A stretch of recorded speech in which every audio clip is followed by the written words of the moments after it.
In 1979, a 2-year-old boy and his family escaped the conflict in the country of Laos and eventually made their way to Utah.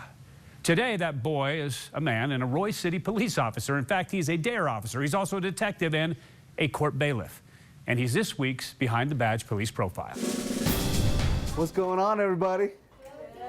You guys excited for DARE today? Yeah! Chanse Malay is the DARE officer for the elementary schools in Roy. In fact, he has 6 classes just like this. So every time we take risks, we make choices, it comes with consequence. He looks at these sessions with students as opportunities to influence. Hopefully when they leave 6th grade, going to junior high, when they come into a situation where, hey, they see someone teasing a kid or, hey, someone offering them alcohol, tobacco, to help them say no to those things. But Officer Malay believes these teaching moments can do even more than that. My goal is to try to help them have good, positive interaction with law enforcement all around. It was that positive perception he had of police that helped him choose to be a cop. They seem to be professional, and this seems like an honorable profession. It seems like they're there to help, and my goal was to do the same, to help if I can. But there's much more to his story. You see, while Officer Malay grew up in Ogden, he was born 7,500 miles away in a country filled with conflict.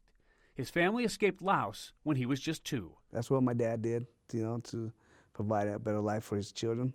And this is what I grew up in, this is where I grew up. I went to school and just tried to be a better life, like, what my dad wanted for us.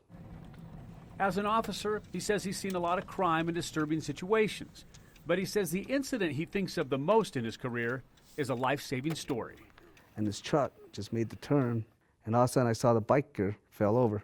He witnessed a pickup truck run over a baby carrier attached to a bicycle. I got on the radio, hey guys, I need help. The carrier was still under the truck, and there was no time to wait for help. So I said, guys, we got to pick up this truck.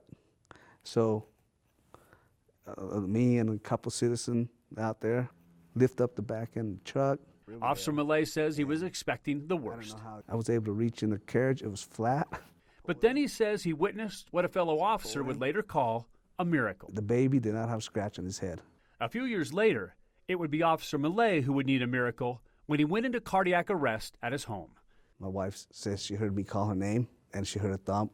She went in, my body seizing. His heart had stopped beating, and he'd stopped breathing. While his daughter dialed 911, his wife began CPR. She began to do chest compressions. Officer Malay woke up 2 days later. Surgeons put a defibrillator in to make sure his heart kept beating, and he began getting back in shape to get back to work. Not long after he returned to the force, he was made a detective. Hey, when did this happen with your car? Was it this year or last year? He says whether he's serving as a detective, an officer, a bailiff, or in the DARE program, his goal was always the same: put on the badge and serve the people of the city of Roy. I'm out here to help the community, trying to make it a better place for everybody to live. Officer Malay tells me he's only had to use his taser one time during his 17-year career, and he says he believes he missed, but he still got his man. It's a little bit of a humorous story, and you can check it out in our web extra online. Just go to goodforutah.com/badge. You'll see his story. You'll also see the other badge stories, and you can nominate an officer for a future story there.